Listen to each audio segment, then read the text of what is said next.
Hi guys, I'm Matt Hetherington from MHTableTennis.com, and in my mission to create 30 coaching tutorial videos in 30 days, I am continuing on my detour from yesterday, looking at some physical training aspects of table tennis. A good time while you're away from the table. Some of you are still stuck at home, many of you are still stuck at home, and a good chance to really focus on the physical elements of table tennis. It is imperative.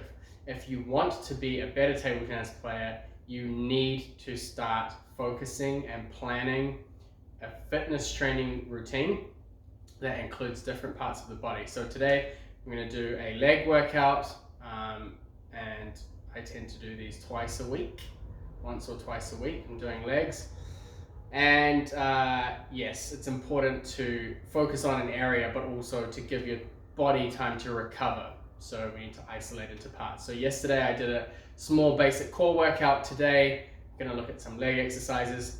It's always good to warm up before you start doing these. So if you can run a little bit outside, do some jumping jacks if you don't have much space. If you have a jump rope or skipping rope, it's a good way to get your legs warmed up and just get your feet moving a little bit before you head into these exercises, which focus a little bit more on strength conditioning and explosiveness. I like to start with exercises at the top of my legs.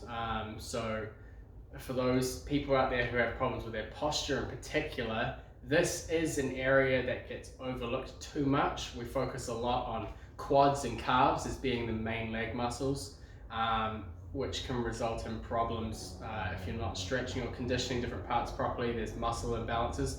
So hip flexors and glutes are two areas that I like to start with, and to do that I use a resistance band. You can probably do these exercises without, but it's really good to have some resistance built up against it. So what I'm going to do is I'm going to put the resistance band around the front of my feet, and I will show you some exercises you can do. Okay, so I have my resistance band secured around the front of my feet. It's important that it stays there when we're doing stretching exercises, otherwise you're going to end up in a lot of pain when it backlashes on you. Okay, so we're going to start off by lifting this foot up to here to a 90-degree angle and then lowering it. Okay, so I'm going to do 3 sets of 20. If you need to hold on to something, you can, but it's good for your core stability as well while you're doing these exercises if you don't. Okay, so I'm going to go ahead and do 3 sets of 20. Okay, so once I've done 20 with one leg, I'm going to switch to the other leg. So I'm going to do it in pairs with a break in between.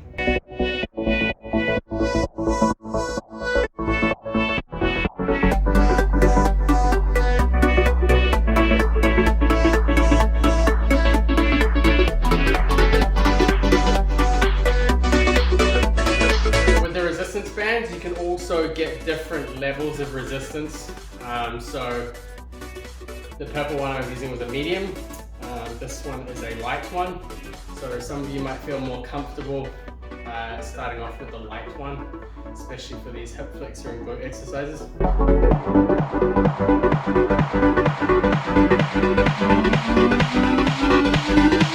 Okay, keeping the resistance band in the same place, so around the middle of our feet, closer to our toes.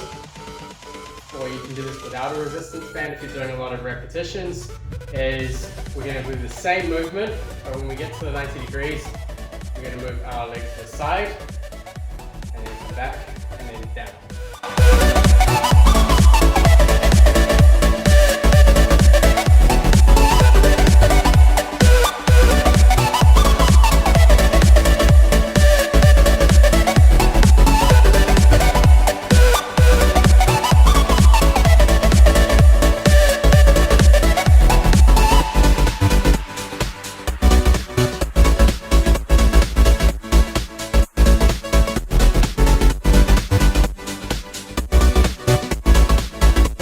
This time we're going to put the resistance band around our ankles, and this time you can hold on to something because it can be quite hard to balance. We're going to lift our foot out until we get to the resistance point, and then back and out. Okay?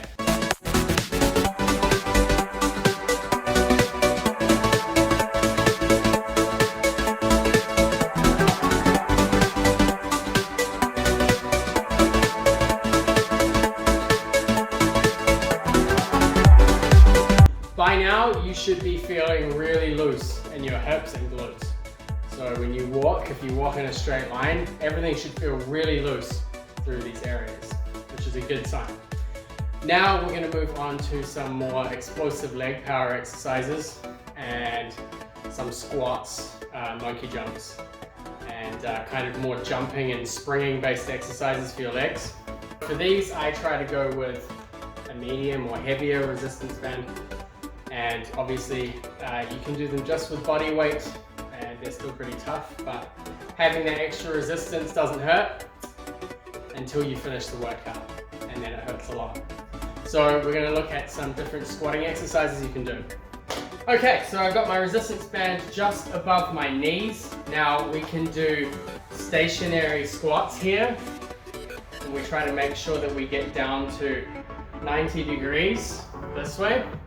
Also, when you're squatting, it's important to push out with your knees, so you don't want to let your knees buckle in order to get the good strength from your quads and your glutes and this part of your legs. You need to push your knees out as you're squatting and keep your back straight.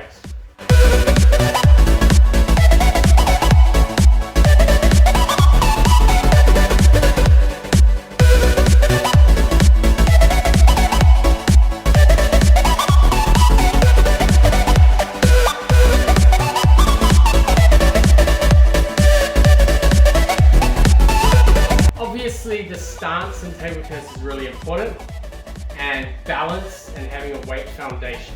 So another drill that I like to do, and you will have seen a lot of pro players doing it during their lockdown, is the lateral squat walk. So you're down in the squatting position and you're moving this way, kind of like a crab, I guess. Okay. So I'm going to do some laps. I don't have as much space in my house. You can do simple if you just do one side and the other side, like this. You can do this kind of thing. And just set a number of steps for you to do, making sure that you're keeping low.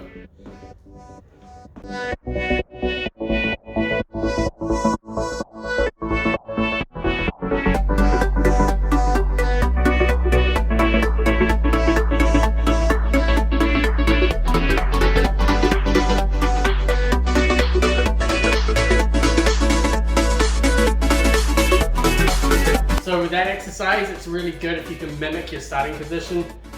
You'll notice from the side that I'm not quite as low, and it's mainly due to a lack of flexibility in my hamstrings since a very young age. But if you guys can get yourself low into like a squat position, as if you're ready, the lower you can get, the better.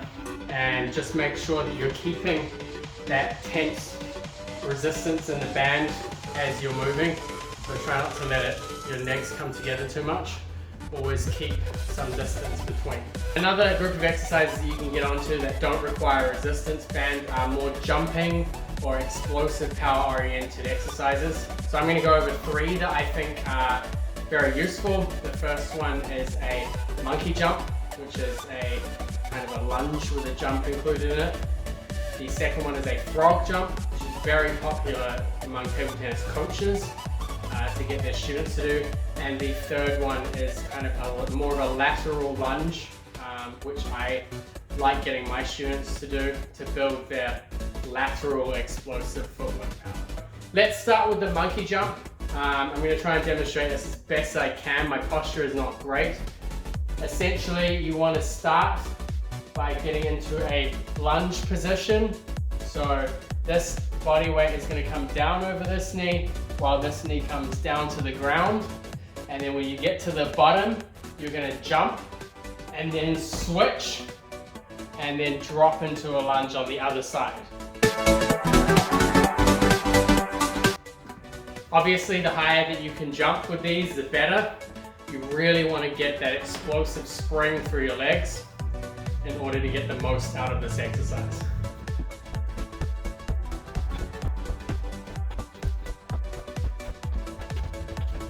The good thing about an exercise like this, where not only are you pushing from your legs, but also there is a lot of flexibility needed in your hips, is that If you feel a lot of tightness in your hips like I do, and also you'll notice that my posture is not that great when I'm doing them, this gives you an idea of some deficiencies that you need to condition or stretch more in your body.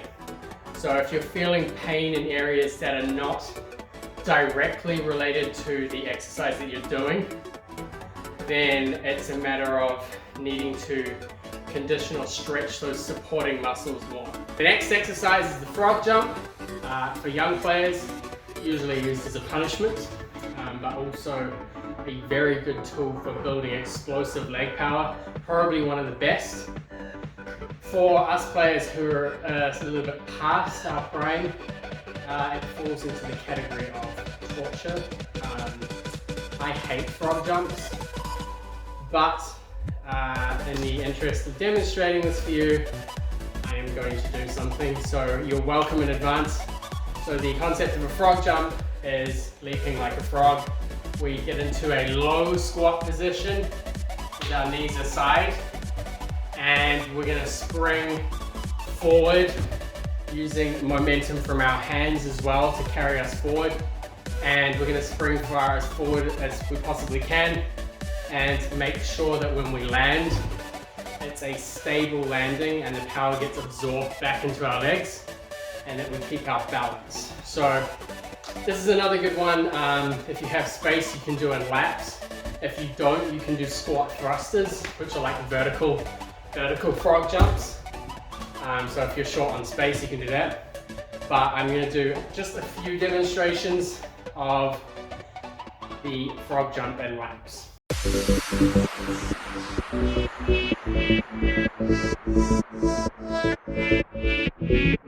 So with the frog jumps, you really want to make sure that the actions are seamless and continuous. So when you're doing the laps, you absorb the landing and then spring again, and absorb the landing and spring again. So it's not one frog jump and then stop and then go again. And this does take some practice. Obviously in the beginning, you can do one frog jump and stop and reset. But once you get more adept at the drill, you want to keep going one frog jump after another.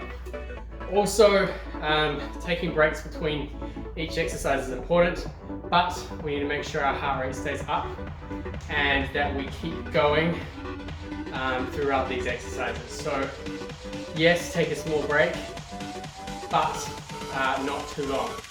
So as you can see, as much as I would love to stop and slow down so that I can speak properly to you guys, in the interest of getting a good workout, we shall persist. So the last one that I want to show you for now for this explosive movement is the lateral explosive movement, and it's basically a lateral lunge.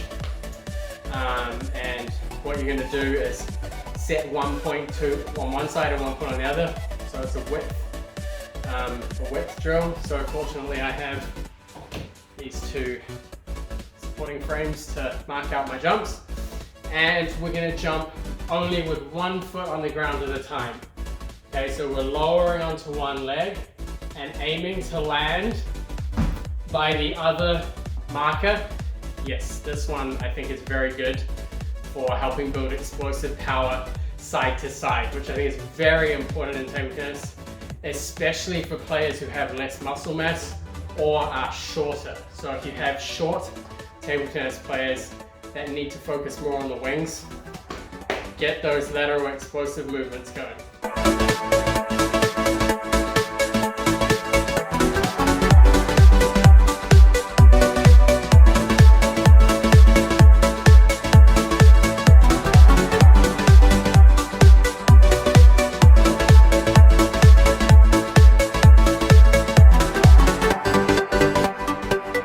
One last thing that I like to do as kind of a warm down, less intense exercise is a calf raise.